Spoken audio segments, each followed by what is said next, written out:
Hurry up! I'm a busy engine, huffed Henry. Goods arrive night and day at the docks. Sometimes Henry and the other engines work so hard that their axles ache.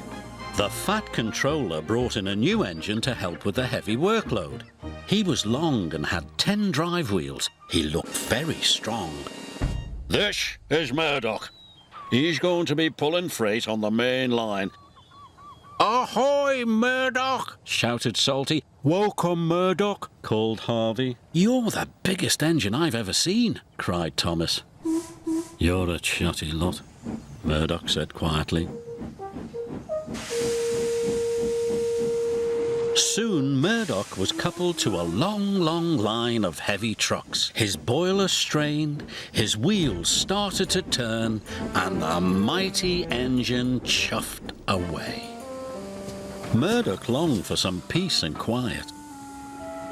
But everywhere he went, it was noisy and crowded. At the end of the day, Murdoch was looking forward to a good night's rest.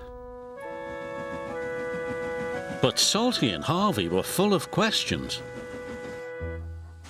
What's the longest train you've ever pulled? Have you worked Marseille? Have you ever crashed? Please, Murdoch chuffed. I want some peace and quiet, and I don't want to share a shed with chatterboxes. No need to be rude, huffed Harvey. We're only being friendly, matey. The next morning, Murdoch collected another long, heavy train. This time he chuffed into the beautiful countryside. It was splendid.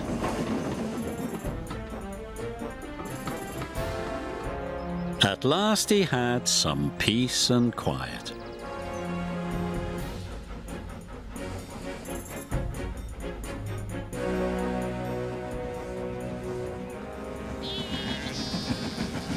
Suddenly his driver applied the brakes. There were sheep on the tracks. The sheep escaped from that field, said the driver. Through that broken fence. They tried to chase the sheep back. First this way, and then that way. They tried everything, but nothing worked. We'll never move these sheep by ourselves, complained the fireman. I'll go and phone for help, sighed the driver. Murdoch was very unhappy. The noisy sheep were spoiling his peace and quiet. The Fat Controller was enjoying afternoon tea when he got the call. Sheep? He exclaimed loudly. I'll send Toby with the farmer immediately. The sheep were becoming noisier and noisier. Please stop, groaned Murdoch. I'd rather be back with the chatterbox engines. Just then, Toby chuffed into view. Toby, exclaimed Murdoch, we're certainly glad to see you. Before long, the farmer and his dog went to work. And the sheep were soon safely back in their field. And Murdoch was on his way again.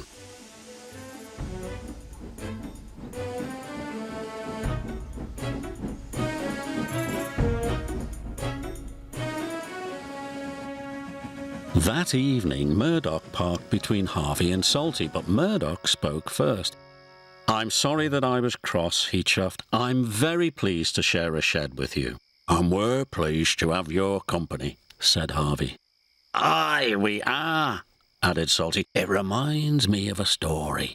Murdoch smiled. The sound of bar, bar, bar would have kept him awake, but a Salty story would send him happily to sleep.